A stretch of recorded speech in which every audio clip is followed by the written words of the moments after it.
திருவள்ளூர் மாவட்டத்தில் சுமார் 300 கோடி ரூபாய் மதிப்பிலான 100 ஏக்கர் அரசு நிலம் போலி பத்திரப்பதிவு மூலம் ஆட்டை போட்ட விவகாரம் தற்போது வெளிச்சத்திற்கு வந்துள்ளது.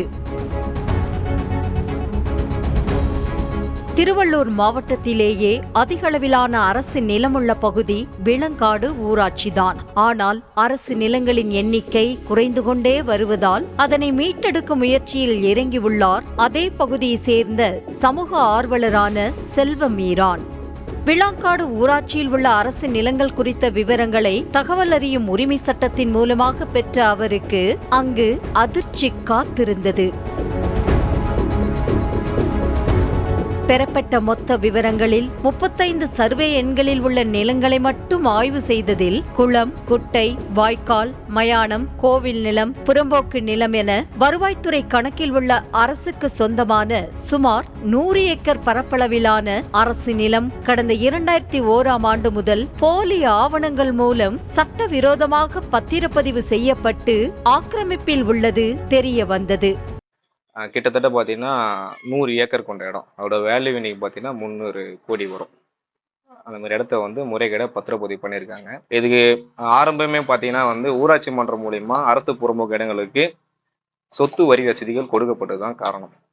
அவங்க கொடுக்கறது மூலியமா தான் இவங்க அது ஒரு டாக்குமெண்ட்டாக கிரியேட் பண்ணி பத்திரப்பதிவுகள் நடந்திருக்கு. ஒரு சில இடங்களுக்கு பார்த்தீங்கன்னா ரெவன்யூ டிபார்ட்மெண்ட் மூலியமா பட்டாவும் கொடுக்கப்பட்டிருக்கு. இதையடுத்து போலி ஆவணங்கள் மூலம் ஆக்கிரமிப்பு செய்யப்பட்ட நிலங்களை மீட்க உரிய நடவடிக்கை எடுக்க கோரி பதிவுத்துறை தலைவர், மாவட்ட ஆட்சியர், பதிவாளர், சார் பதிவாளர் ஆகியோரிடம் மனுவை நீட்டியிருக்கிறார் செல்வமீரான். அதற்கு பதில் கிடைக்காததால் சென்னை உயர்நீதிமன்றத்தில் செல்வமீரான் முறையிட அதனை விசாரணைக்கு ஏற்றுக்கொண்ட நீதிமன்றம் மாவட்ட ஆட்சியர், பதிவுத்துறை ஐஜி, மாவட்ட பதிவாளர், சார் பதிவாளர் ஆகியோர் 8 வாரத்திற்குள் பதிலளிக்க உத்தரவிட்டது. இது பதிவுத்துறை அதிகாரிகளின் வயிற்றில் புளியை கரைத்திருக்கிறது. சம்பந்தப்பட்ட அதிகாரிகள், அது ரெவன்யூ டிபார்ட்மெண்ட் இருக்கட்டும், பத்திரப்பதிவுத்துறை இருக்கட்டும், சம்பந்தப்பட்ட அதிகாரிகள், சம்பந்தப்பட்ட ஊராட்சி மன்றமும் இதுக்கு வரி ரசீது கொடுக்கப்பட்டிருக்கூடாது. இந்த 3 டிபார்ட்மெண்ட்லயும் எந்த இடத்துல தவறு நடந்தாலும் அவங்க மேல துறை ரீதியாக நடவடிக்கை எடுக்கணும். 8 வார கால வரையும் வெயிட் பண்ணுவேன். ரெஸ்பான்ஸ் இல்லாத பட்சத்தில் மேல் நடவடிக்கை சென்னை உயர்நீதிமன்றத்தில் மறுபடியும் கண்டெம்ட் ஆஃப் கோர்ட் ஃபைல் பண்ணும். இப்படி அரசு நிலம் கொஞ்சம் கொஞ்சமாக சூறையாடப்பட்டிருப்பது பத்திரப்பதிவுத்துறை அதிகாரிகளின் துணையின்றி நடந்திருக்க வாய்ப்பில்லை என்ற நிலையில் இதில் சம்பந்தப்பட்ட அதிகாரிகள் சிக்குவார்கள் என கூறப்படுகிறது.